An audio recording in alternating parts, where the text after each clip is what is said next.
I've never been close to my mom. Ever since I was a little girl, we never really got on the same page. I don't know what it was. I would normally see little girls having the time of their lives with their moms. They'd go shopping, they'd watch movies, they'd make cookies and so on. But no, I don't have any memory, even similar to that. Mom and Dad got divorced when I was 8 years old. I don't know what happened between them, and I never asked. Nothing changed in my life, really. Only the fact that I wouldn't see Mom anymore. I moved in with my dad, who was the best person in the entire world. He would always do anything in his power so that I would get what I want. Living with him for the past 9 years has been a dream. Unfortunately, my dad died about a month ago. He passed away in a tragic car accident while he was coming home from work one night. It was raining and the visibility was limited. Another car coming from the opposite direction lost control and smashed headfirst into my dad's car. He died on the spot without any hope of surviving. So, because I was 17 at the time, I had to move in with my mom. I was a minor. I couldn't live on my own, even though I was perfectly capable of doing so. But the judge said that I needed to stay with an adult. I haven't seen her in such a long time. I did see her 2 times, but briefly. It seemed like she didn't want anything to do with me. And the day came to move in with her. An Uber left me in front of her door. She didn't even bother to pick me up. That's just great. She didn't even come to the door to greet me, I said to myself while I stood in front of her house with my bags by my side. Slowly, I started dragging them up the stairs. Step by step, I felt like they were getting heavier and heavier. The distance from the ground to the door was about 10 steps, but added to that the weight of the luggage, and I could barely keep my balance. Finally, I arrive up there. I didn't know what to do. Should I knock or should I go in? She is my mom after all. Maybe I should knock, I kept thinking to myself. I made the decision to just go into the house. As soon as I reached out my hand to turn the doorknob, I heard a sharp scream coming from inside. I immediately opened the door. Mom, are you okay? I asked while looking around for her. Yeah. Who taught you to come into a house without knocking first? She said. The voice came from a different room, so I abandoned my luggage in the hallway and went over to see her. Hi, Mom, I said as soon as I saw her in her bedroom. But something was off. She was sitting in the middle of the bed, with her back turned towards the door, doing something there. I couldn't see, but I saw her hands moving. Shut up, you'll scare them, she said while doing something with her hands. I asked what she was doing, and at the same time I approached her. As I got right next to her, I could see. She had a big snake in her arms, and in a bowl, there were some white mice. It's dinner time, she said while laughing hysterically. I got scared a little and took a few steps back. She then turned around at me. She asked me if I wanted to see how cute Johnny Boy was. This is the name she gave to her snake.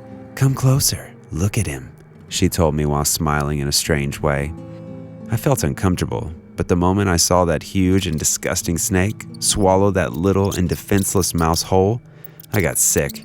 Excuse me, I said while running out of the room. I went straight to the bathroom, and after I searched for it, not knowing where the rooms were, I just threw up everything I ate that day. That's disgusting, my mom said while hearing me doing it. I told her that I couldn't stand the sight of that defenseless little creature being eaten alive. How can you enjoy such things? I asked her while getting my head out of the toilet bowl and heading towards the sink to clean my face. So you'll be living with me, huh? I haven't seen you since you were a kid.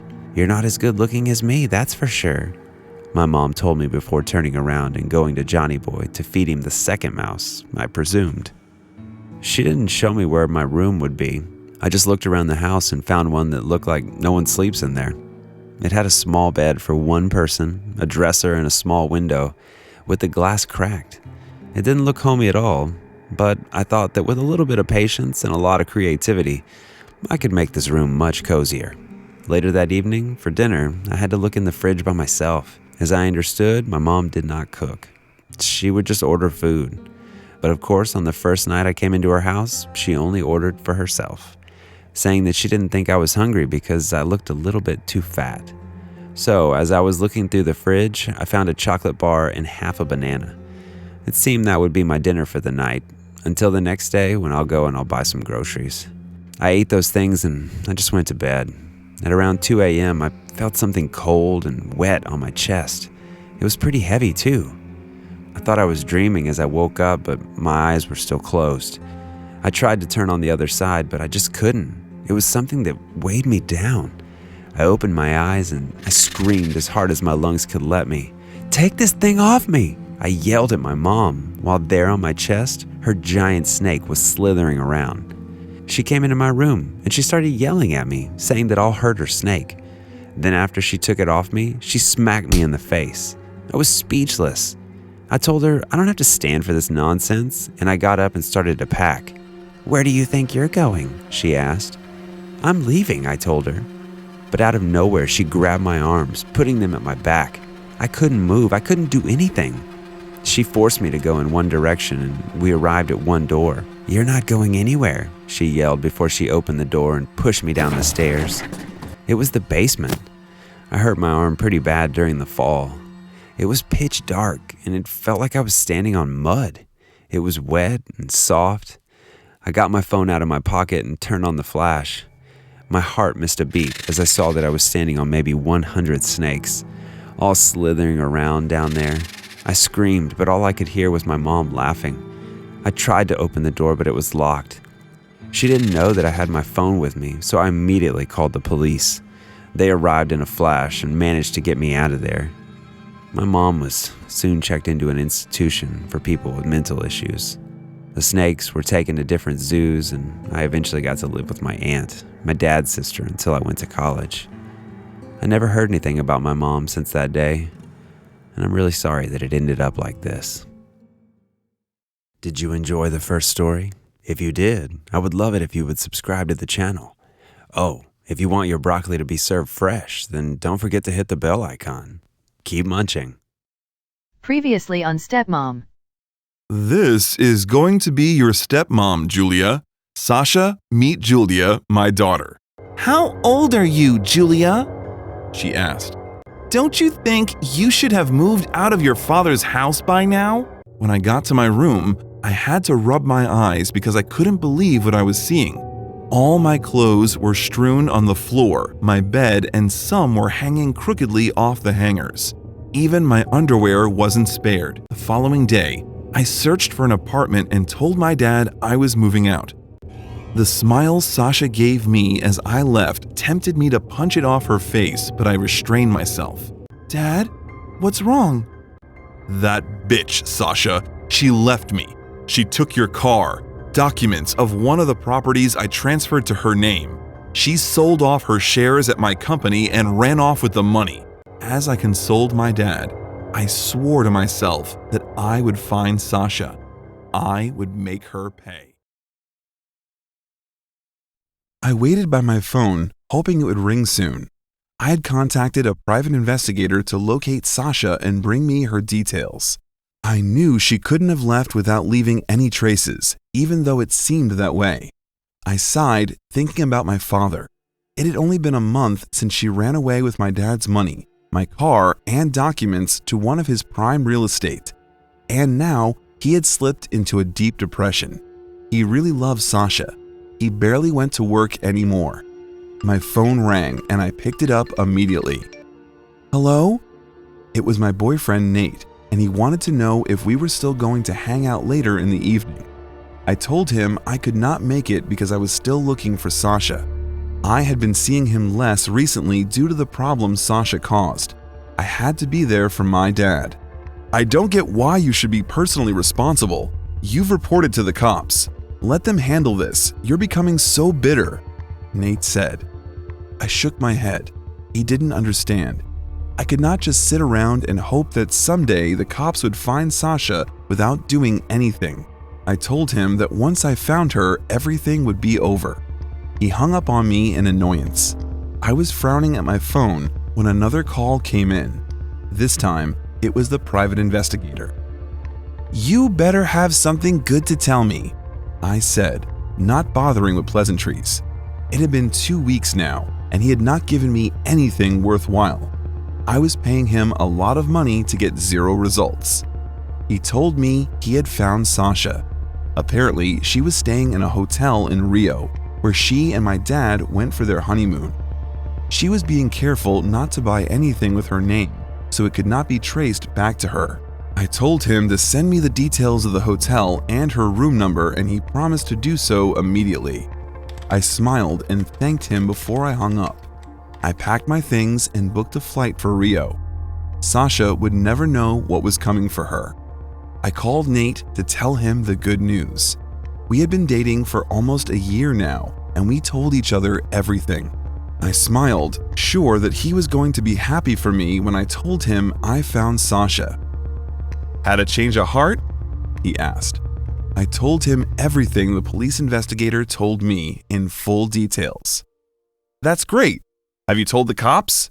I sighed and explained to him that I was going to Rio to apprehend Sasha myself. Nate sounded disappointed in me and said that the incident had changed me into someone else. He said I was no longer the person he fell in love with. When I tried to tell him my plan, he didn't want to listen and told me to never call him again. My heart was broke as I ended the call, and I told myself that once I was back from Rio, I would go to Nate and everything would be resolved. My flight to Rio was spent with me perfecting my plan till I was sure nothing would go wrong. I got to the hotel and went to the front desk. "I have a delivery for Sasha Raymond." I showed the receptionist a phony ID and business card, and she directed me to Sasha's room. I pulled my face cap low and knocked on the door before yelling that I had a package for her. She told me to come in, and I could hardly keep myself from smiling. I entered and turned around quickly to lock the door. Sasha stood up, wondering what was going on. When I turned around and she saw my face, her face paled. She shrank back and ran to dive for the telephone near her bed. I brought out a fake gun and told her to raise her hands up. She complied, trembling. "Julie, wait, we can talk this through." I didn't want to listen to her ramblings, so I told her to shut up. "I always knew you were a horrible person." Sasha got bold and put her hands down. "And so what? Did you think I could love an old and slow man like your father and choose to stay with him?" She laughed. "You can't do anything to me. They'll trace it back to you. Just go back home and cry to your daddy, you stupid girl." I got furious, but managed to clamp my anger down. I smiled at her. She had no idea I was recording our entire conversation.